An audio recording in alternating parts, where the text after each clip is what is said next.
का यूज़। अब हम देखते हैं सिंस और फॉर का यूज़, कि सिंस का भी यूज़ करना है और फॉर का भी यूज़ करना है। तो वैसे ही पहले की तरह हम इसको कैटेगराइज कर लेते हैं, सिंस का भी यूज़ करना है एंड फॉर यूज़ कब करना है। अब हम देख लेते हैं इसका थर्ड आइडेंटिफिकेशन, वो क्या है प्रेजेंट परफेक्ट कंटिन्यूस के अंदर। तो जैसा कि हमने पहले लिख चुके हैं कि इसकी जो थर्ड आइडेंटिफिकेशन है वो क्या है, वो है सिंस और फॉर, कि हम सिंस का भी यूज़ करते हैं और फॉर का भी यूज़ करेंगे इस सेंटेंस के अंदर। तो सबसे पहले आपको जो चीज़ का पता होना चाहिए, सिंस हम तब यूज़ करते हैं जब हमें स्टार्टिंग पॉइंट का पता हो। इफ़ स्टार्टिंग टाइम या फिर स्टार्टिंग पॉइंट,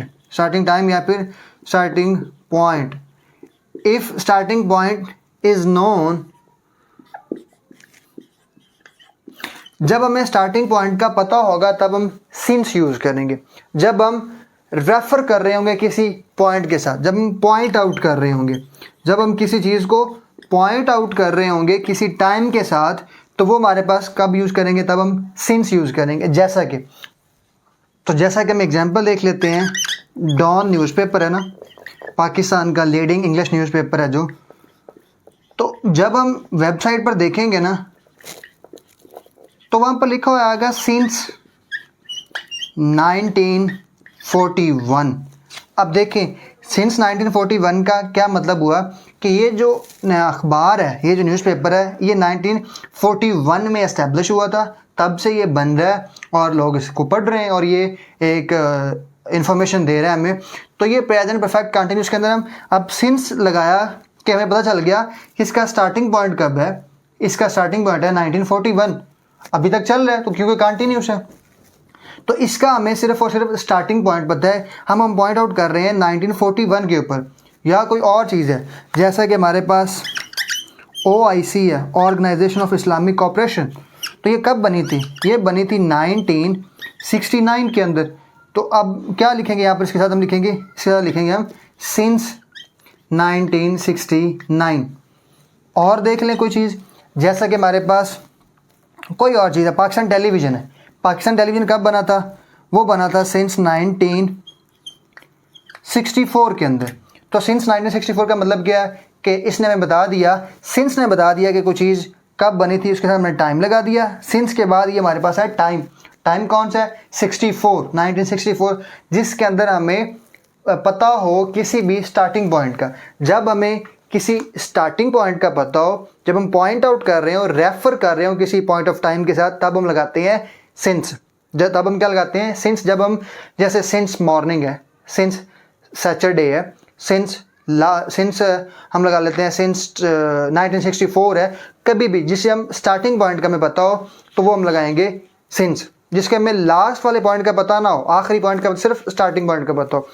सो हम फॉर का भी यूज़ करते हैं। फॉर हम यूज़ करते हैं ड्यूरेशन ऑफ टाइम के लिए। फॉर हम यूज़ करते हैं ड्यूरेशन ऑफ टाइम के लिए।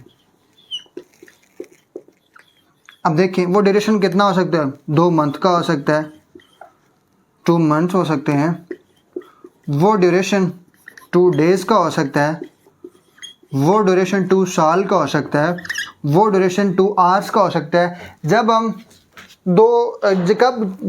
स्पेसिफिक टाइम पीरियड की बात कर दें, जब हम स्पेसिफिक क्या कर दें, टाइम पीरियड स्पेसिफिक कर दें।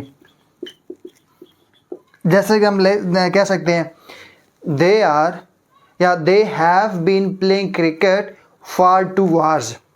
वो 2 घंटे से क्रिकेट खेल रहे हैं, वो 2 घंटे से क्रिकेट खेल रहे हैं।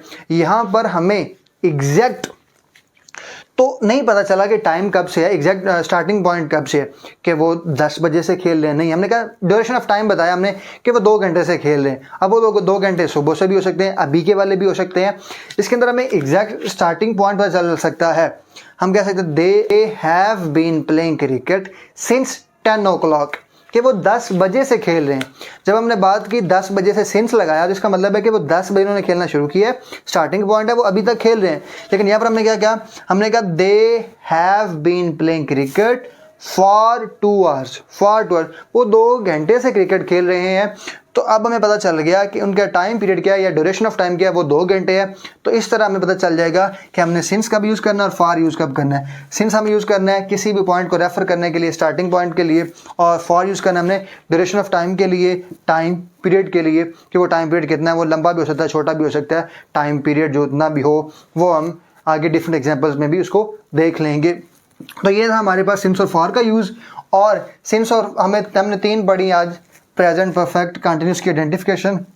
नंबर 1 पे हैज़ बीन और हैव बीन यूज़ करना है, और दूसरे नंबर पे हैज़ बीन और हैव बीन के साथ वर्ब की फोर्थ फॉर्म लगानी है, और नंबर 3 पे हमने सिंस और फॉर यूज़ करना है। और सिंस और फॉर के साथ चौथी चीज़ क्या हमारे पास आएगी, इसके साथ हमने लगाना है, इसके साथ हमने क्या लगाना है, टाइम। इसके साथ हमने क्या लगाना है, टाइम, क्योंकि वो तो डेफिनेट है ना कि वो टाइम कौन सा होगा। फ़र्ज़ किया सिंस मॉर्निंग है, फॉर 2 आवर्स है, तो ये अगला होगा हमारा क्या होगा, टाइम पीरियड होगा। तो टाइम तो लाजमी आएगा।